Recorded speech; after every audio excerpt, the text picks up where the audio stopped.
Party-list group continues to push for reforms in the education system.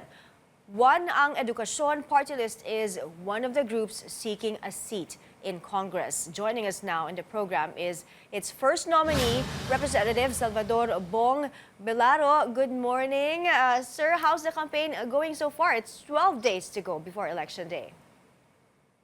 Good morning, Mai. Good morning to all the televiewers from One ang Edukasyon Party-list number 150 sa Balota. So far, we are now wrapping up our campaign procedures and our last-minute preparations.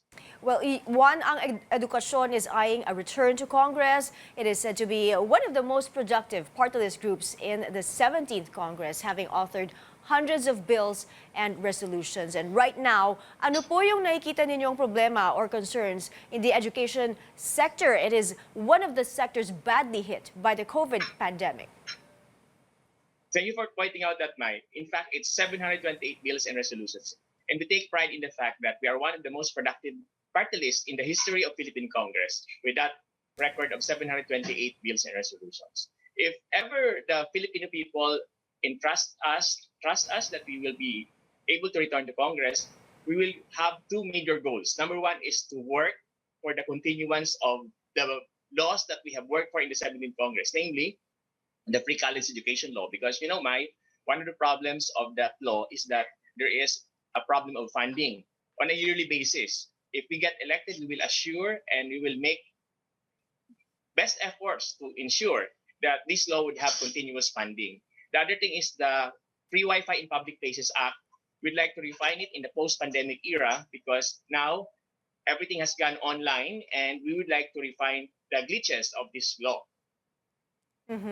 Okay, I'd like to talk about your priority legislation if elected in the 19th Congress. Kasi especially with this pandemic, we are seeing a so-called lost generation of learners. How do you plan to address this?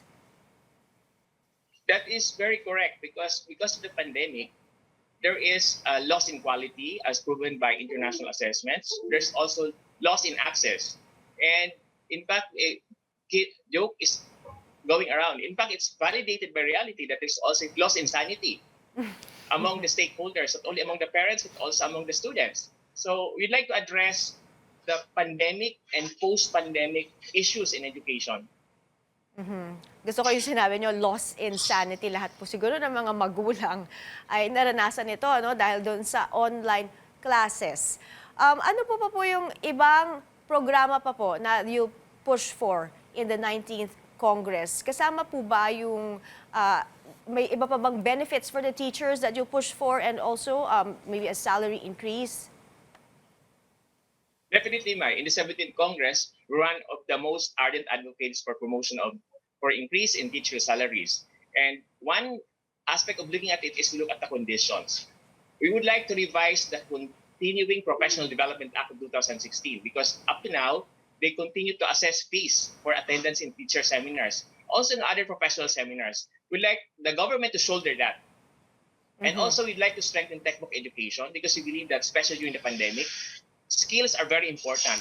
We'd like the government to give more scholarships on a regional basis so that many students, outside school youths, in particular, will be given a chance to improve their lives. Okay, well, what are the plans in the final stretch of the campaign period?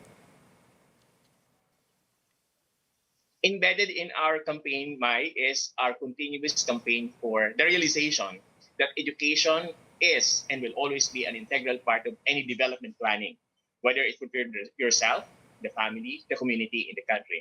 And we always believe that ang tunay na pag-asa ay nasa edukasyon.